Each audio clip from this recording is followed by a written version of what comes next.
Hi, what's up? My name is Deanna. I am your resident curly girl, and today we're going to be talking about the 5 biggest hair mistakes that people make.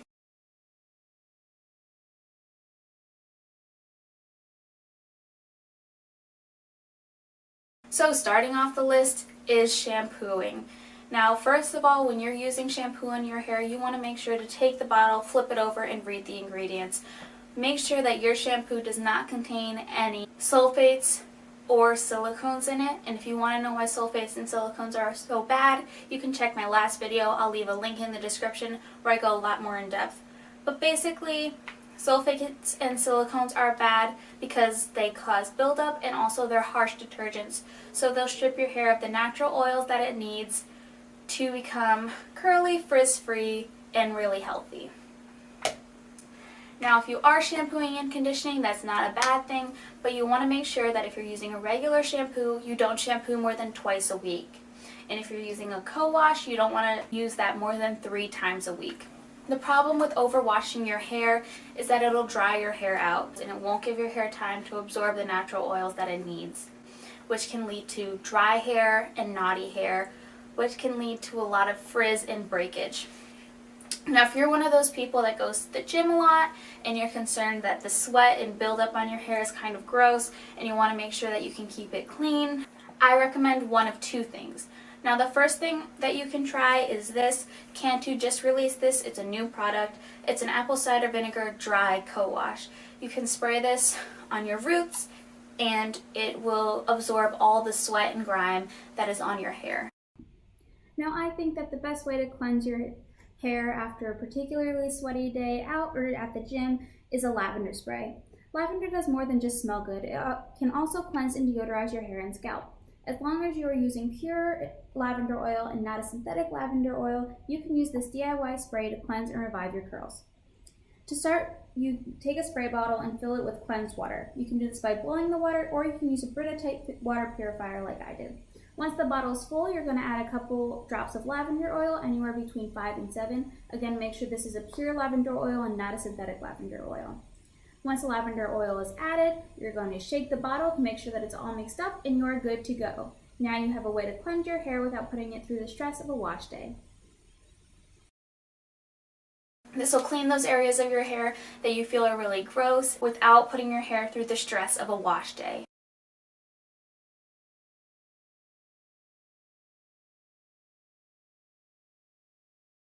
Another big mistake that I see a lot of curly girls and guys make is using towels.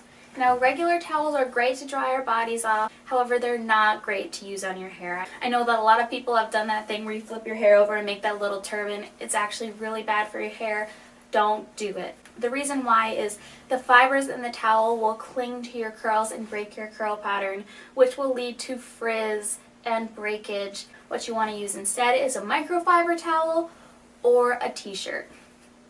Now, to use a t-shirt or a microfiber towel to dry your hair, you're just going to take your hair and you're going to scrunch it to get out excess moisture. That is the best alternative. It's going to make a huge difference in your hair, and your hair is going to last a lot longer between wash days.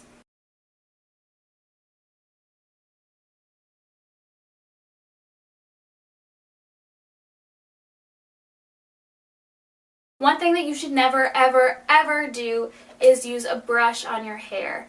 Now, when your hair is dry, you should never touch it with a brush, a comb, or your fingers. All of this is going to break your curl pattern, add excess volume and frizz, and your hair is going to look gross. What you want to do is instead when you're in the shower, saturate your hair with conditioner to detangle it. It should be almost dripping with conditioner, and then use your fingers to detangle. It's going to lead to a lot less breakage, and it's going to help preserve your curl pattern. So take your brushes and just throw them out. Just don't use brushes on your hair. It's really bad. Get rid of your brushes.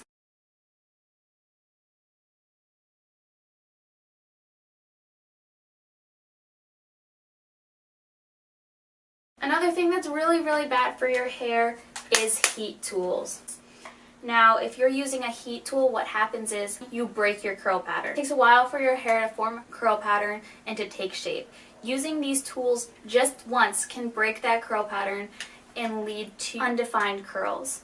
And nobody wants their curls to be undefined. So if you want to avoid using heat tools on your hair. Not only will it break your curl pattern, it will also open your cuticle, and when your cuticle is open, it's harder for your hair to retain any moisture. Now, when your hair can't retain moisture, what happens is your cuticle is going to lift and your hair is basically going to be reaching out for moisture. And when it does that, it's something that we all call frizz, and it's one of the biggest curly guy problems. To avoid frizz, don't use any heat products on your hair because it will open that cuticle. It'll make it harder for your hair to absorb and retain moisture.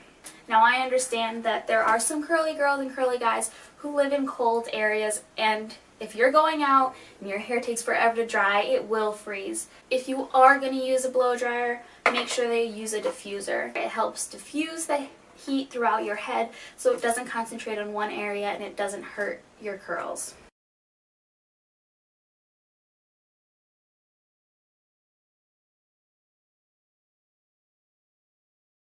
Now, if you're a curly girl or a curly guy and you're not using brushes, you're not using heat, and you're still experiencing frizz, the problem may be that your hair is not moisturized enough. So take a deep conditioner and use this on your hair.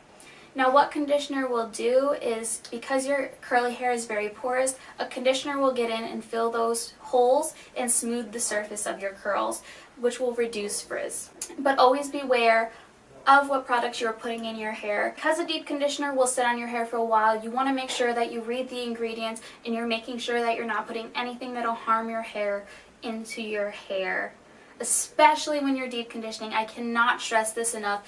Deep conditioners and styling products should definitely be read twice and double checked to make sure that they don't contain sulfates and silicones and they only contain good things that you want to be putting into your hair. Now, two of my favorites is the Shea Moisture Manuka Honey and Mafura Oil Intensive Hydration Hair Mask with African Rock Fig and Baobab Oil. Shea Moisture is a brand that does not use any sulfate, silicones, or parabens.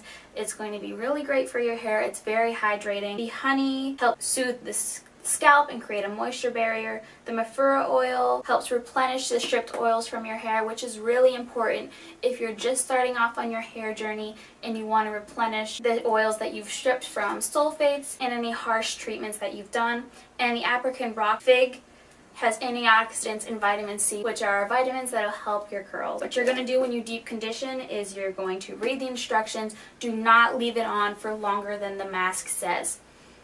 If you leave this on for too long, it can cause buildup and it can actually harm your hair. So make sure that you read the instructions, guys. It's very, very, very, very, very important to read the instructions. Another really good leave-in conditioner that I've been using is the Curls Blueberry Bliss Restorative Hair Mask.